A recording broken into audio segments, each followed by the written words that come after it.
અરે તમે બેહી રહ્યા હો ફોન માં ચડો તમને ખબર નહીં પડતી. શું કહો મેં તાર ફોને મચરવા નહીં દેતી સહેજવાર તો બેહવા દે આખો દાડો આનંદ જઈને આવે ખબર નહીં પડતી બેહવા દે સહેજવાર જા ઘેર ઘઉંનું દહીંનું કર્યું હોય રોટલી ખાઈ હોય તો દહીંનું દરાઈ આવો નહીં તો રોટલી નહીં મળે.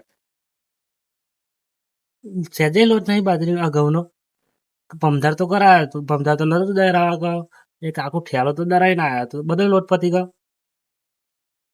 પણ એ દહીંનું તો બાજરીનું કર્યું તું ઘઉંનું નતું. આજે ઘઉંનું કરવા લઈને જવાનું હે જાવ હેડર લઈને કર્યું. ઓલી એવું હતું તો મને ચેતલા તું ઘઉંનું હે તો હું ઘઉંની રોટલાનું વાંચે મસ્ત રોટલી બનાવશે આજે બાજરીનું હે એટલે ઘઉંનું કરાવવા જવું પછી એમ ને જવું આવું ને આવું ઘઉંનું બાજરીનું આવું કરવું પડે શું કરવાનું સારું હેર જવા દે. જાઓ હેડો ફટાફટ ના દરાઈને લઈને આવજો. મીકીને આવતા નહીં તો રોટલી ખાવા નહીં મળે. આજે નોકરી એમને જવું પડશે ટિફિન વગર.